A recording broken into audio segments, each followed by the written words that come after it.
Okay, thank you. In the previous lecture, I was telling you about the Casimir conundrum, in which it turns out that the so-called plasma model much better describes the Casimir force when it's plugged into the Lifshitz theory than the usual Drude model. I'm speaking here about metals, and everyone in solid-state physics will tell you that Drude model is the model that has to be used for metals. And then we went through a few theorems which are violated and so on and so forth. And in the last week, the problem got even more puzzling because these three well-known gentlemen posted on Archive one article where they have examined this Casimir puzzle with the best of the art technique available at the moment, with advanced cleaning of all the surfaces. You can read there how many cares they have taken to clean the surfaces, to make clear that there are no surface patches due to the surface charges and similar things. And the end conclusion is nevertheless again the same. The Drude model doesn't work good, and the lossless plasma shall be used. So they formulate it in a little bit different terms. So the energy losses of conducting electrons shall be neglected. If you do that, you have excellent agreement with the data. And at the end, they make this conclusion that the Casimir puzzle now assumes a fundamental importance and is casting doubts on basic assumption of quantum statistical physics, how we treat the interaction of the electric field with matter. And they are claiming that, okay, they are suggesting that maybe there is a principal difference in the interaction when the field itself, average value of the field is zero, or when the average value of the field is not zero. So we have the situation, of course, with the average field zero, like in deep vacuum, but the energy is related to the dispersions, to these two quantities, and they can be different from zero, and average can be zero. So what the claim is that when you have something like that, it differs from the situation when the average of the E field is not equal to zero. Of course, this is a very bold statement. Nobody knows if it's true or if it's not true. And it has to be, of course, checked. But once again, it is a statement from the last week. Okay, now we go to the place at which we arrived in the previous lecture, namely on the thermodynamic Casimir effect, and I'm going to continue from there. So these two gentlemen, Fischer and Dijen, realized that not only the case in which you have vacuum field fluctuating through, not only electromagnetic field fluctuating in vacuum is what can cause interaction between boundaries which are imposing conditions on this field, but also the case in which you have some critical medium, and it can be, like in their case, binary liquid mixture close to the critical point, when the two surfaces here, A and B, impose boundary conditions on the possible fluctuations of the medium, and due to that, it shall be a force acting between the surfaces A and B. And here you have many, many possibilities to play with, because first, the mass of the critical fluctuations can be tuned. And how it can be tuned? It can be tuned by playing with the value of the correlation length psi. Actually, psi in statistical physics is what 1 over m is in the quantum electrodynamics, and when m gets to 0, you get your photon, or here when you will get psi going to infinity. So psi goes to infinity is giving you massless excitations. But you can tune the psi playing with the temperature, playing with the magnetic field, playing with the pressure. So you have a lot of possibilities here to tune that psi.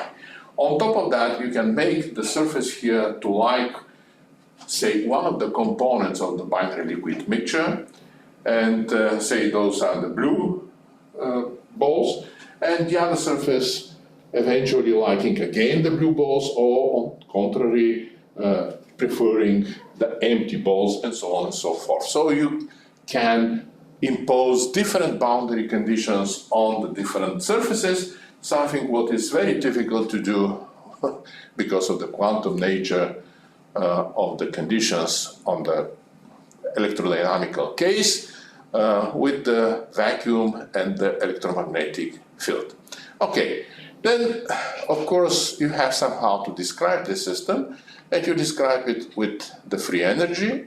From it you subtract the bulk piece, and when you differentiate that with respect to the distance between these two surfaces, you are getting the response of your system to change in the distance. And as we will see, it can be both a force of attraction or repulsion. If you are sitting, I already have shown this slide, exactly at the critical point of the bulk system, then there is a striking similarity between the result of Casimir for the electrodynamic field and this one for the thermodynamic Casimir effect. D here is the dimension of the space in which the problem is taking place. So you can speak about the three-dimensional system, four-dimensional system, two-dimensional system, or one-dimensional chain. And here this number is characterizing the so-called universality class. So I'm saying several terms, I have to clarify them. And it depends on the boundary conditions. And this term delta Casimir is called Casimir amplitude. So, first thing first, critical point. Don't know how many of you are very well with the critical phenomena. So the critical point is the endpoint of phase equilibrium curve. The simplest curve like that, phase transition curve, is ending, say here you have coexistence of liquid and vapor, and this curve ends at that point, and this is the critical point. A 3D diagram, this point is over there, and in the P-roll diagram, this is the point over there. In magnetic system, below the critical point, you have two phases, plus phase, minus phase, say, in the simplest case, like Isaac model. In other terms, say you have here the two-phase region, and here you have single-phase region, and here is the critical point. In binary liquid mixtures, something like that, you do have below the critical point mixed state, so something like that, the two phases A and B mixed together, and if you go above, they separate, they split, and you have something like oil and water. Of course, around the critical point, you know eventually critical opalescence, so you see that small portions of water are going into vapor, of liquid into vapor and back. And what is going on took about a century to understand, and we are going to speak later for basically this phase diagram, these three phase diagrams. So simple fluid, the binary liquid mixture, one phase region, two phase regions, and the liquid helium. The liquid helium, we are going to consider this point around there. This is the so-called lambda point, and this is the lambda curve, and the name comes from the resemblance with the Greek letter lambda. So you have here superfluid phase, normal phase, and here you have the vapor phase. All these critical points, one has to know something about the behavior of the system nearby, and I'm going to introduce a few terms about that. But here are the reviews on the thermodynamic Casimir effects. You can go and read in more details about what I'm going to speak. So, the correlation length is what is important in the thermodynamic Casimir effect. It is going to infinity at the critical point of the bulk system. However, there are also some systems in which the bulk correlation length diverges also below this critical temperature. They are called correlated fluids, for example. One example as a term. One of them is helium below the superfluid transition, and another good example is are the nematic liquid crystals. So the analytic theory of the Casimir effect in critical systems is based on the concept of finite size scaling theory. Here is a monograph on that, which I quoted, and it is saying what is the behavior of the excess free energy around the critical point.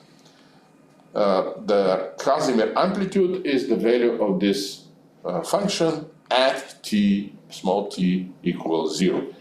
The delta FL is simply you get the full free energy, then you subtract from that the bulk part, you subtract the two surface parts, and what is left is a part that depends, that is there because of the existence of at least two surfaces, and you study this object, and when you differentiate it, you get the Casimir force.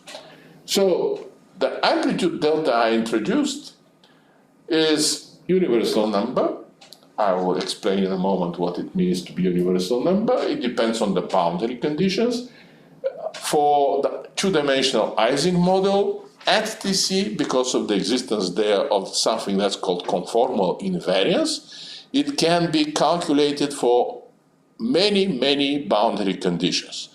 And basically, the group of conformal invariance are all analytic functions for d equal 2, so it's a very powerful tool that works very nicely, but it works only at t equal Tc. For d equal 3, the group is with much less members in the group, so it's not really helpful. And exact solutions, the only way to get these Casimir amplitudes. And yet, as you see, here I have found two of them for periodic and anti-periodic boundary conditions for one exactly solvable model that's called spherical model. One thing here to observe, if the boundary conditions are the same on the both surfaces of the system, deltas are negative.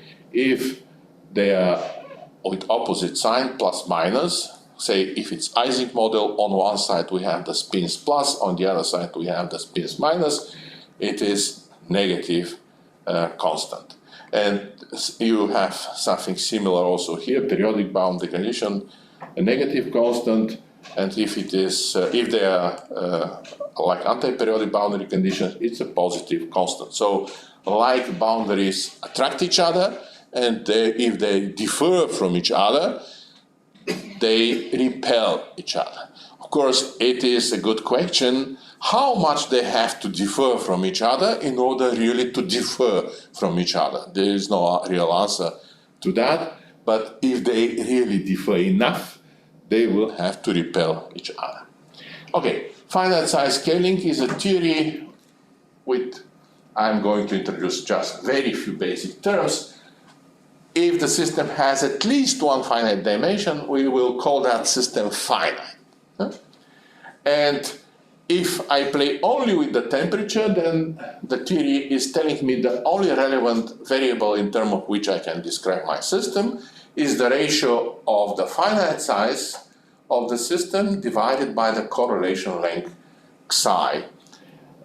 If I have two relevant variables like normally the magnetic field and the temperature, I need to know the behavior of both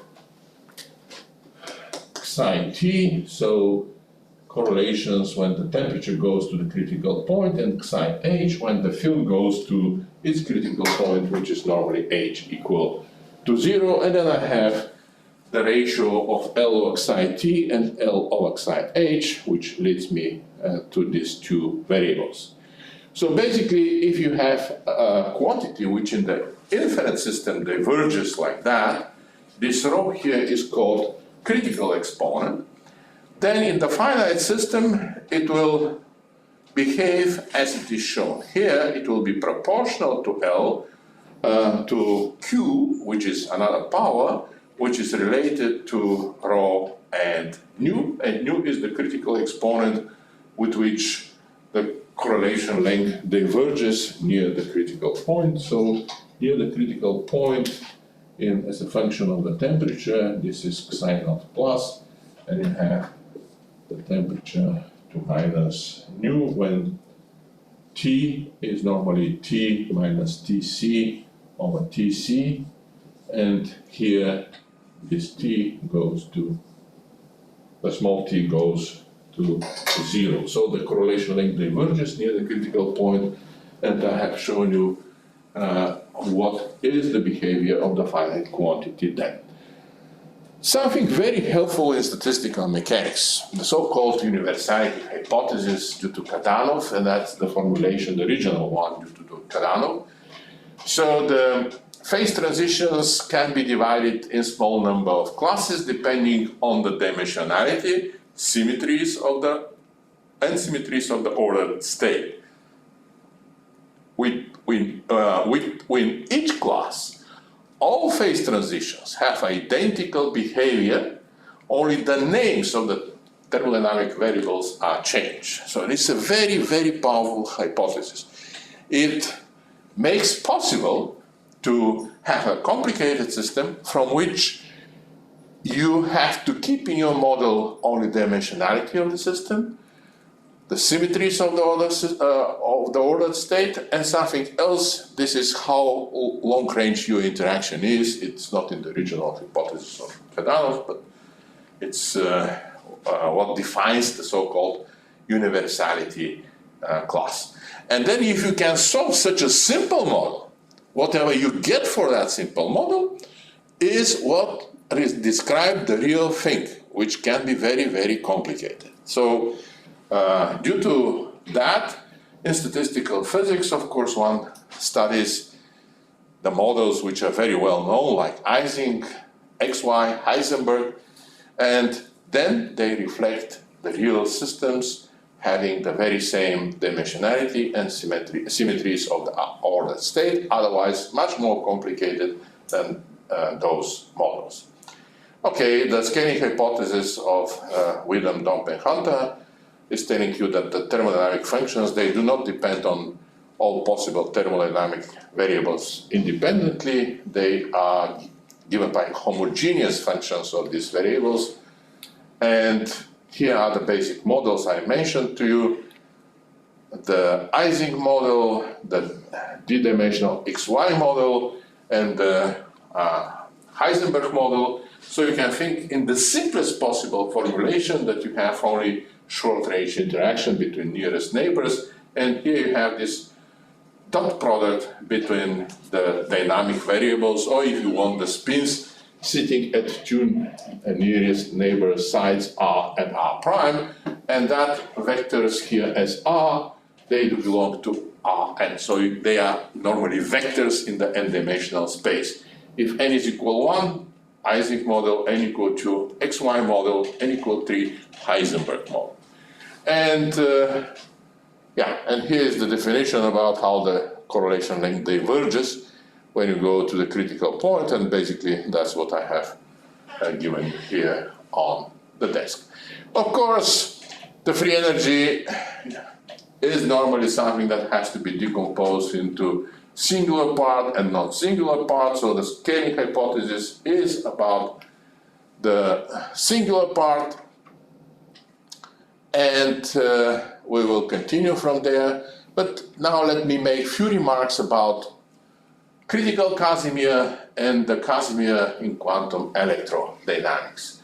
In critical Casimir, normally all the fluctuations one is dealing with are non-Gaussian in nature, and that makes your life sort of really miserable. It's much more complicated to deal with that. than with the Gaussian fluctuations in free theories in quantum electrodynamics. Then here you do have spontaneous symmetry breaking. Your symmetry spontaneously orders below a given temperature, the critical temperature. Here you do not have spontaneous symmetry breaking. The mass of the photon is always zero, so you cannot play with temperature, other parameter, to change the mass of the photon. In the critical Casimir, you can do that. You can play with the temperature, magnetic field, pressure to change the mass of the corresponding excitation and make it the effective mass zero, because I have told you it's inversely proportional to the correlation length. So you can have correlation length infinite, you can have it very large, but nevertheless finite, and so on and so forth. So I don't go any more about that. This I find interesting, that here you have retardation effects. In statistical physics, we normally never speak about retardation effects. And it's an interesting, eventually, point to think about that. And in the QED, there are at least two principally different descriptions of the effect. Well, I spoke about that. One is based on point-like sources, and the other one on the fluctuations of the electromagnetic field, zero-point fluctuations. Here in the critical Casimir, there is no description based on point-like sources. We work with the term order parameter, and fluctuations of this order parameter, which is some sort of a field of the order parameter, is what is of interest for us. Okay, now what are the basic experiments showing that there is indeed thermodynamic Casimir effect? The first experiment, which was directly measuring the thermodynamic Casimir force, was done by this group, where the leading experimental physicist is Clement Beginger. Dietrich is responsible for the theory, of course, and some other young guys at that time, but now well known, like Mr. Gambassi and so on. It's published in Nature. So what they did? They measured the interaction between a sphere and a surface. That sphere is immersed into water 2.6 lutetium mixture. That is their favorite mixture, because it has critical temperature around 33 Celsius. So it's still bearable to make experiments at 33 Celsius and stay at that temperature. It's a little bit smelly, but okay, you would like to go in nature, so you have to do something. And what they used as a technique, total internal reflection, total internal reflection microscopy, and it turns out that it is very sensitive in measuring forces. It can go into femtonewton resolution. So what one measures here is the fluctuation of the particle sitting near the surface in the z direction. There is optical tweezer that makes it impossible for this particle to move much in the horizontal direction. And the signal looks something like that, but from it they can determine, playing with the probabilities, the interaction potential, and okay, that is the phase diagram of water lutetium mixture, and critical temperature around 33 Celsius.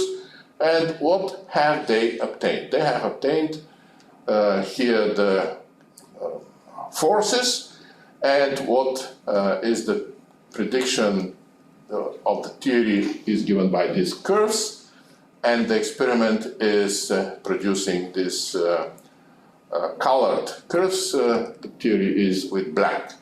And important moment is that when the surface and the colloid particle were such that they both did prefer, say, lutidine. The force is positive, is negative, it's attractive, the force is attraction.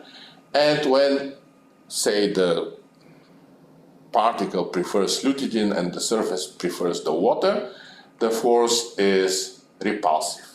So this general rule I told you about, that if the surfaces are like, they attract each other. If they are not, they repel each other. And that is this basic statement here. Depending on the boundary conditions, you can have both attractive and repulsive force. Like boundaries attract, unlike boundaries repel. Another experiment done by the group of Clement Beckinger is you have strips here, and they are such that the blue one prefers the blue particles, and the red one, the color is of course artificial, they repel the blue particles. And if you let them fall from some distance through some liquid, which is near its critical temperature, you see a very nice arrangement of the blue particles in the strips, and they basically don't go on the red one. So you can think that this is also some sort of practical application for having arrangements of colloidal particles in a given region of space. First experiment, which is based on weighting phenomena, has been done by Makupanaway and Law in 1999. They did consider here a vapor that is making some liquid layer on substrate, and one has, of course, two different boundary conditions in that case. The vapor, the liquid coexistence is such that the substrate, of course, prefers the liquid and the air prefers the vapor phase, so some sort of plus-minus boundary conditions, and here one has some sort of repulsion as a Casimir force. So the force enters the balance of forces here, which are determining the thickness of the film L. In QED, it was a problem how to make the surfaces parallel. In thermodynamic Casimir effect, this has one tricky way to be avoided, namely use nature to do that. So you use gravity and you have your surface, and then the gravity will take care that the upper surface will be just parallel to the lower one. Another experiment that goes like very nice one is done by Garcia and Chan. So they have two actually experiments. The first one is on copper, and the other one is on silicon surface, and they again did measure the thickness of the liquid film, that time in this case helium film, on the surface of the copper or silicon substrate. So this is the equation that makes the balance of the forces. Since we have now helium, it has to be with zero order parameter at the both boundaries. At least that's what is well accepted. So we have Dirichlet boundary conditions at the both boundaries. So they are alike boundary conditions. Because of that, you have attraction. And if you measure the effective dielectric constant, you see this small tip here. It can be transferred into change in the thickness of the film, and you have something like what it is, change of the order of 15 angstroms, which is what sort of 3 layers, no, 5 layers change in the thickness. So what they did, they had a stack of 5 capacitors. Helium films were formed on any of these openings here. They did measure the thickness of these films, and that's what they got. Okay, some people are saying this is good enough result. Some people are saying, okay, they got 5 different scaling curves for the 5 capacitors. And they attributed that you have so many curves here, not a single one, to roughnesses on the surface of the copper, and it can be, of course, but it can be something else. And we, with my colleague Joseph Radnik are now working on that, and we have another explanation of that. And basically, we are aiming to prove that they actually obtained exactly what they should have obtained in this case. Okay, but the force here is attractive, and that's the theoretical prediction, and that's what they have measured. Basic experiments concerning the thermodynamic Casimir effect are given here, and once again they all agree with this general statement that depending on the boundary conditions, the forces can be attractive and repulsive. Like boundaries attract, unlike boundaries repel. I hope that you keep that in your mind. Okay, of course, one way of studying such systems is through Monte Carlo simulations. This is a list of people participating in that, and this is one of the first articles on that in periodic boundary conditions. So I have here, because I quoted it, I like it. So here it is, Ising model, here XY model, here's the Heisenberg one, and here's the spherical model. And I think two things are important here. When n is increasing, you get closer and closer to the spherical model, and you see above the critical point, they basically give you the same result. So I think this is important, despite it makes people making experiments sort of nervous when they hear that above the TC, it shall be basically the same whatever model you are using.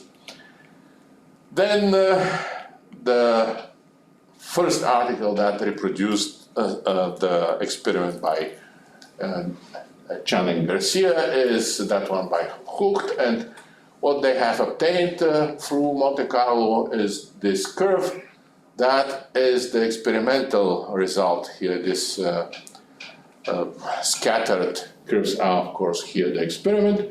Then you see that XY model is giving you asymptote, which is not precisely there where the curves are going to low temperatures.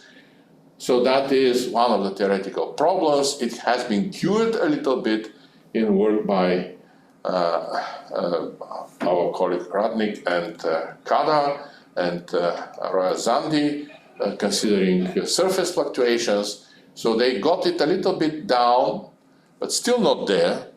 So there is still a problem. What else one shall add there in order to get the proper length?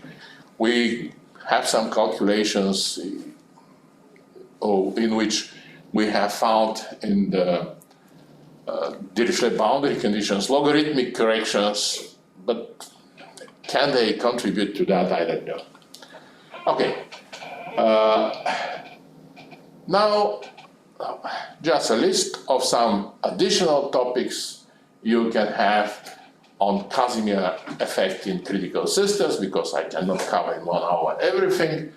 Cellular membranes, here these authors are claiming that lipids in real living cells have critical concentration, and they adjust themselves in such a way that because of being close to the critical temperature, these big bodies in the cell actually attract each other despite that complicated soap of many, many things one has there.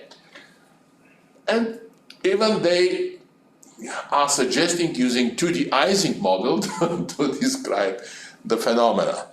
I think this is too simplified, but okay. It is beginning of a nice idea, so why not? Then you have Casimir interactions in pneumatic fluctuations, in pneumatic liquid crystals. The director there fluctuates, and when it does so, there is attraction between the surfaces bounding such a liquid crystal, and also when you immerse some objects in such a liquid crystal, there is a force between these two objects. Normally it's attraction. So some articles about that, and more general in correlated fluids in this basic article by Mer and Kada, which is showing you that if you have a correlated fluid, there shall be a Casimir force there, which is of the type we already described. There is class of systems which are governed not by fluctuations driven through temperature, but through some critical quantum parameter. So this quantum parameter here is denoted by G, and when it crosses through some point, the critical point, there is a phase transition that happens at 0 temperature, so it's quantum phase transition. And there, okay, this is the simplest case in which there is no order above t equals 0, only at t equals 0 in such a system, and it happens at the value of the critical parameter quantum RGC below. So one has again there quantum phase critical fluctuations, and because of that Casimir forces. The first article published in that direction is one I do co-author. We made there the corresponding hypothesis about the behavior of the free energy and Casimir force.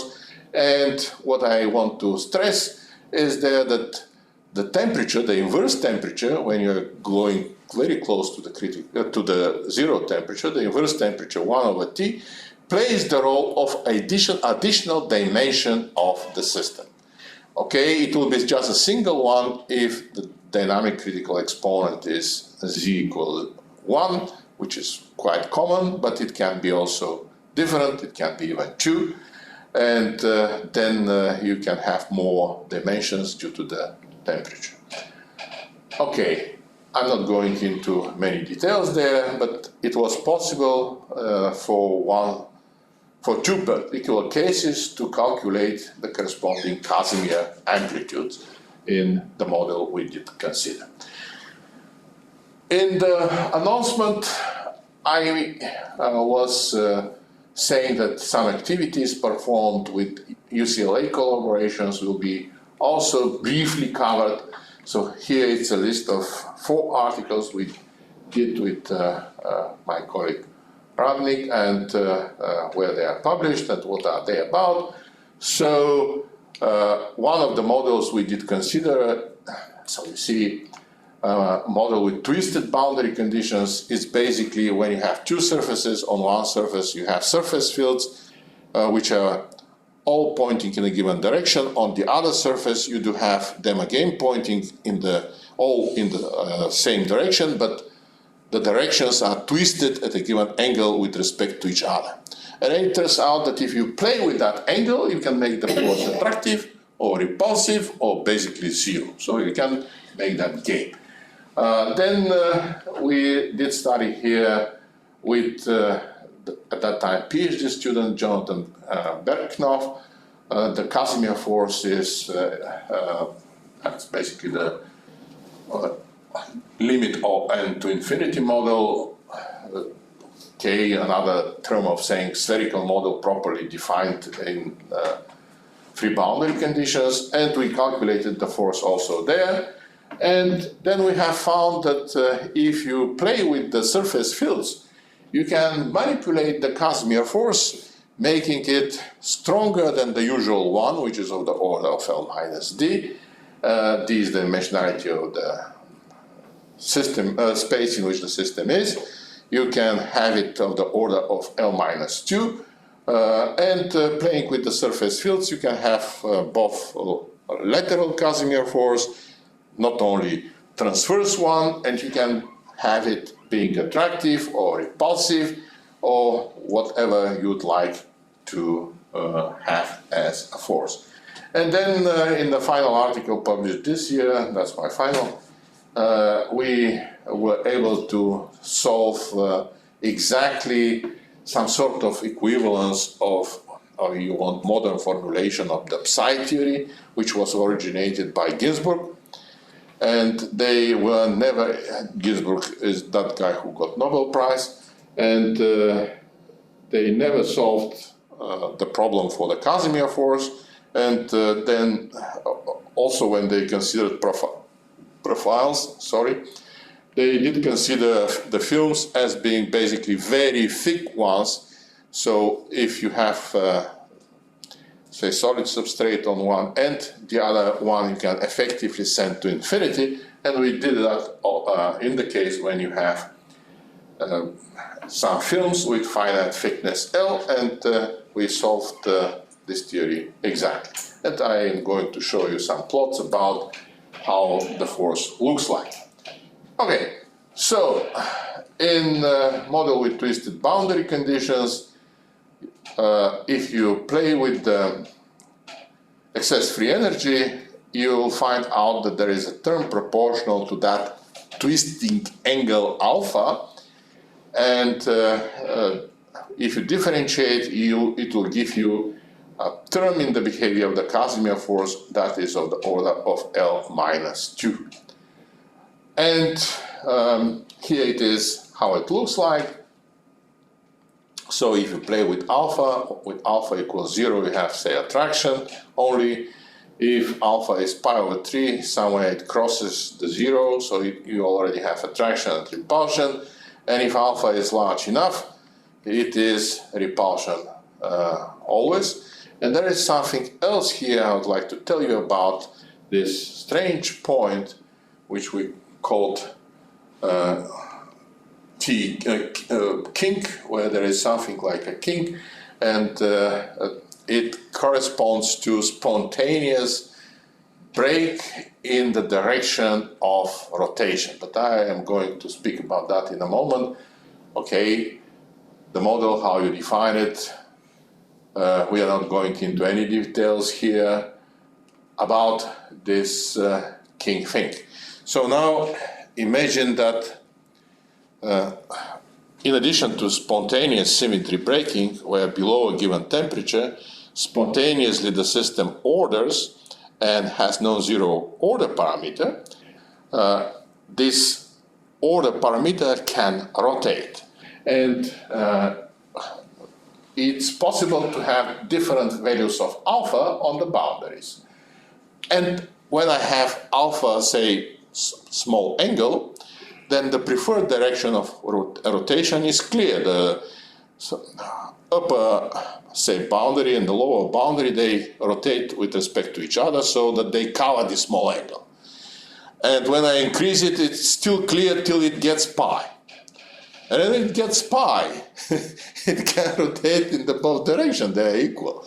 So it doesn't matter in which direction. So they have spontaneously to break the direction of rotation. So we got a new type of spontaneous symmetry breaking the symmetry of rotation. And we think nobody before us spoke about that. So if you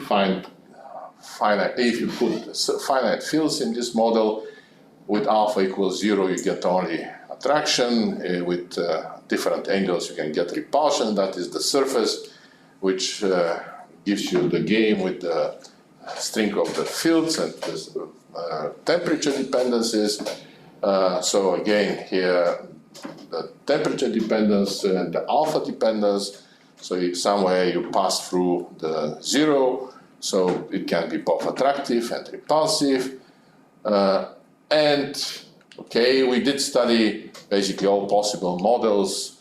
So these are the chains, 1D XY chain, at which we do have surface fields at the end which are rotated with respect to each other. And again, if the angle of rotation there is this psi, you do have that the force can be attractive, it can be repulsive. This is the corresponding surface of the Casimir force. So you can do basically everything you'd like to do. This is the Heisenberg chain. Once again, basically the same thing is happening. If the angle is 0, it's always attractive. If the angle increases, it gets more and more repulsive. Here you have possibility to change from attractive to repulsive, and so on and so forth. This is the 3D spherical model in which periodic boundary conditions are here. The force is attraction. If it's anti-periodic, it's repulsion. And That's what we did with Jonathan Berknoff. For Dirichlet boundary conditions, we have found that it resembles very much to the behavior of the curve in the XY model, or if you want, to the helium.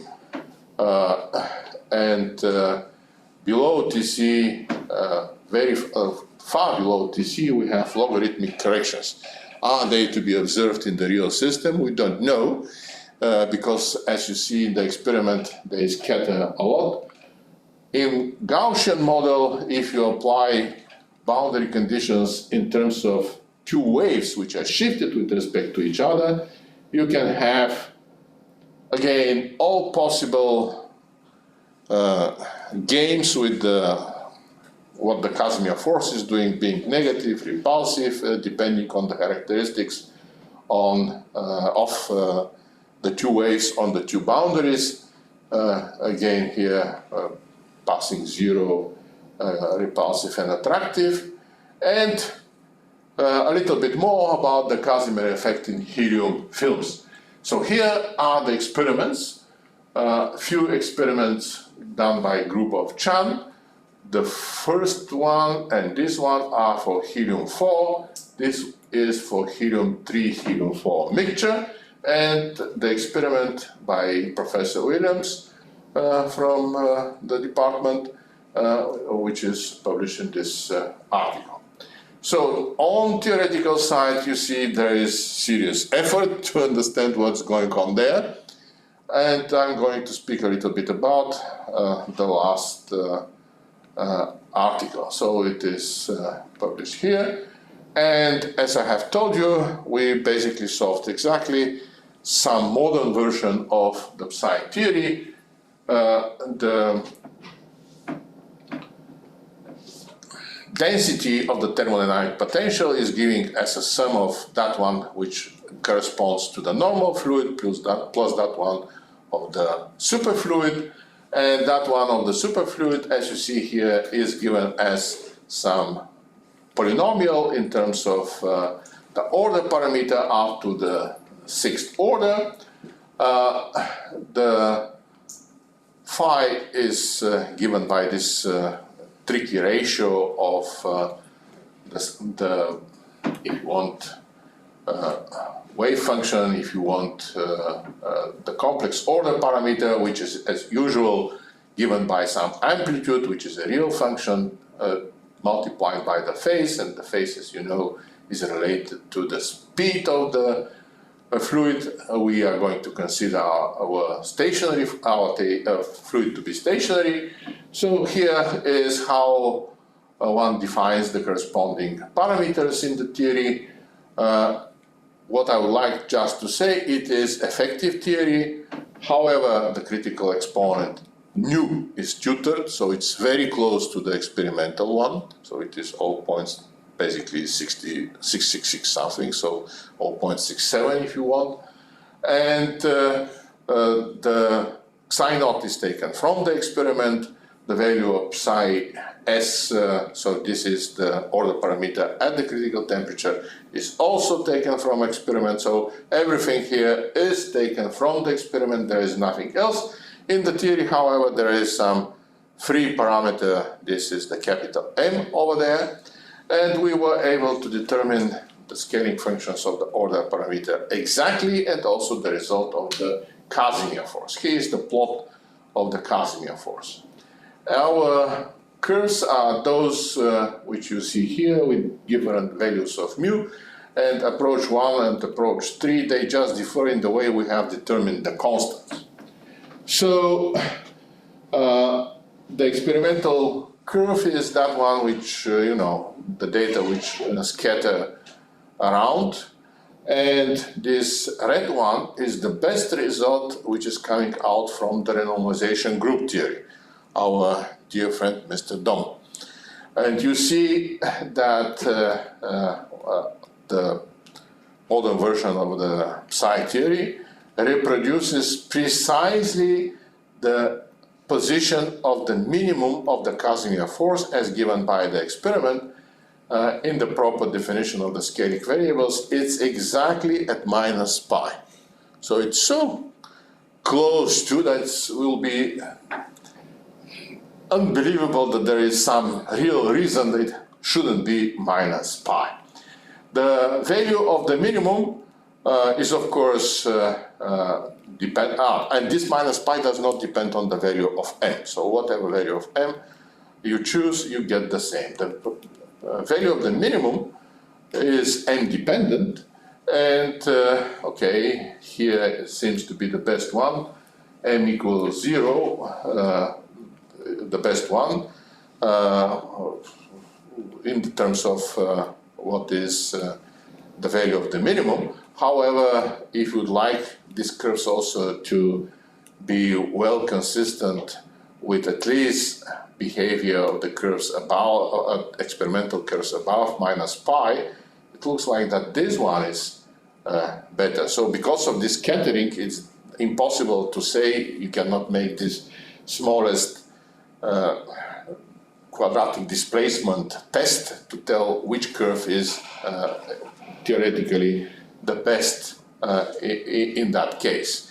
But the theoretical result is quite close to the experimental ones. And you see that our G result is producing here the value of the minimum not at minus pi, it's above, and the theory breaks at minus pi, so it cannot produce anything below minus pi. Okay, that I think on the theoretical part, what I wanted to tell you is all. I want also to add few things which I think are nice. Here, non-polar fluid, we have some plates here, say golden plates, and this is how I would like to represent a gripper. So I told you about the problem in nanomechanics and nanotechnology, which seems to be a fundamental problem. The problem is, if you grab an object here, how you put it at a given point where you would like it to be, because the gravity is so small that this object sticks at whatever you grabbed it with and doesn't want to fall down, and then you do a lot of tricks like applying some vibrations and similar, but then it gets out of the field of view, so it's very difficult at nanoscale to make manipulation of objects which are really, really small. And one way of doing that is doing that in a fluid. The engineers doesn't like it, but it shall be possible, and in order to have no free charge carriers, I would like the fluid to be non-polar fluid. Our best proposal is xenon to do that, and okay, we have derived one expression for the Hammaker term when all the interactions are like that, and this Hammaker term reflects very much, the Hammaker term is here, it reflects very much the Dzoluszynski-Lifshitz-Pitaevsky theory. So you have identical surfaces, it's always force of attraction, because you have this square here if the two surfaces are equal. And if you have vacuum, it's again attraction unavoidably, but you can play with this difference between the densities and the interactions on the plates and the materials, and you can achieve this difference to be both positive and negative, and you can do that by considering systems which are having a competition of the interaction which is due to what you have in the bulk of your, say, sphere and on the surface of your sphere, properly choosing the materials. And the people in the last years, they have discovered wonderful materials which are having enough firmness to keep the critical fluid on the other side there with extremely low density. So you see that material over there. These are nanotubes, and in the last, what I have read, if you cover the nanotubes with some graphene layer, they get even better. So everything modern can be used. So you see this material sits here and it's not felt at all. And that one actually turns out NASA has, they call it the smoke, long ago, but it was considered as being useless for anything. It was long forgotten. Now they have digged it out. Okay, and the final thing what I would like to tell you is one theoretical improvement over the so-called Dirac approximation, which is in the form of theorem. It gives you the exact result if you have interaction of whatever 3D object with surface, then the new term, which is in addition to the Dirac term, is what cures the approximation of Dirac, and it works and gives the exact result if you have whatever potential which can be considered by pairwise forces. So pairwise forces, then you have exact result. And I'm happy that it actually already found its place in Russian reviews, so improving Dirac. So with this you can calculate the interaction between whatever objects with whatever shape. And with that I'm finishing my talk, and thank you for your attention.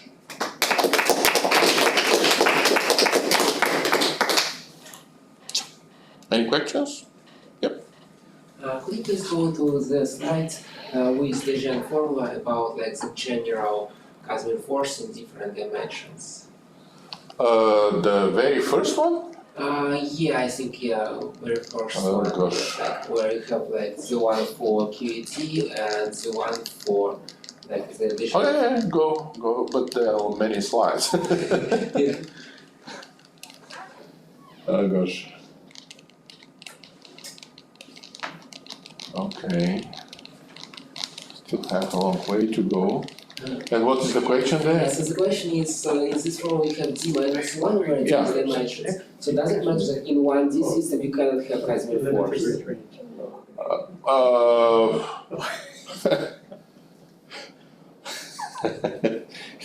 Okay, you can define Casimir force. Okay, let's go. In 1D system, you can subtract from the finite size full free energy of the chain the corresponding bulk chain, and then whatever you get, you can differentiate with through the distance between the first particle and the end particle of your system, so you can do that. The problem normally is that above Tc, the free energy in 1D system, so it has essential critical point at t equals 0. So the corrections after that are exponential. And here, this d minus 1 comes from the fact that if you have excess free energy, the excess free energy is having leading behavior minus d minus 1, and here you have the scaling function of that excess free energy, and say it depends on L over psi t.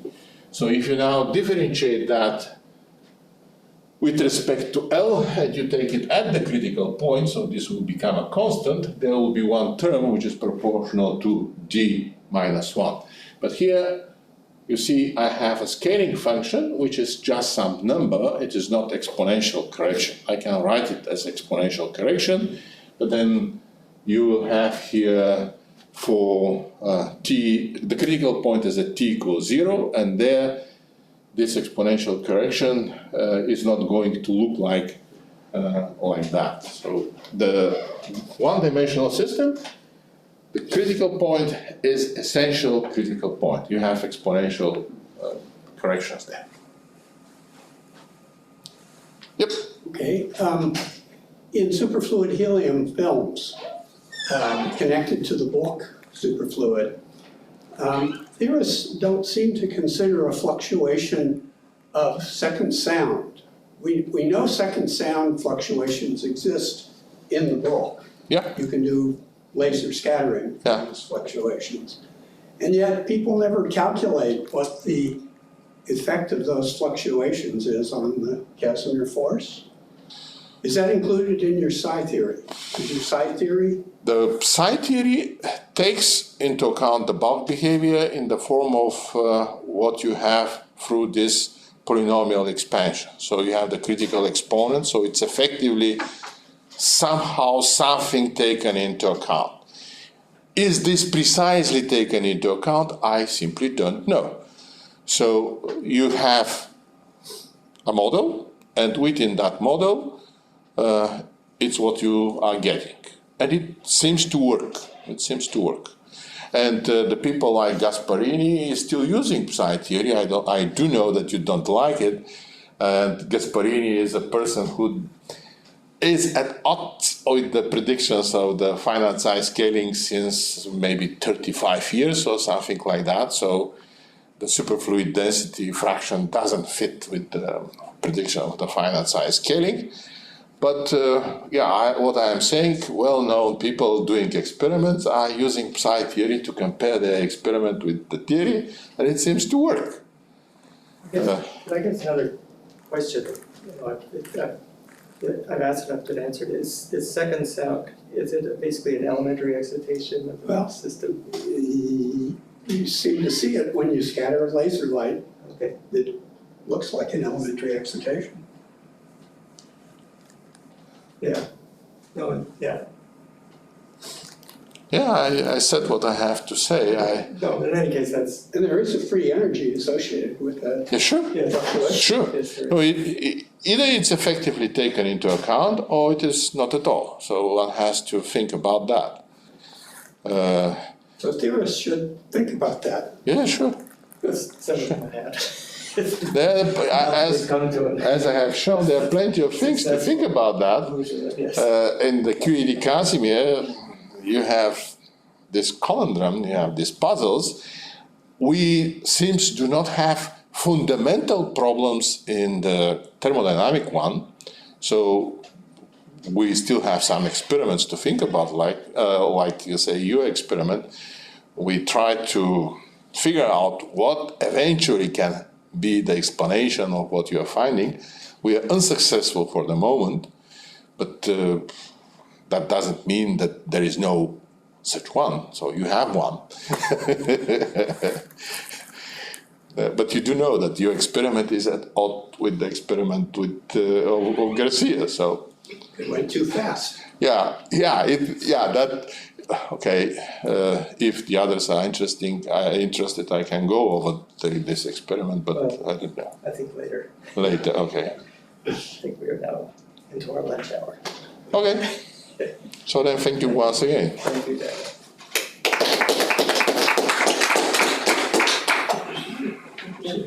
I know. Thank you. So all their help.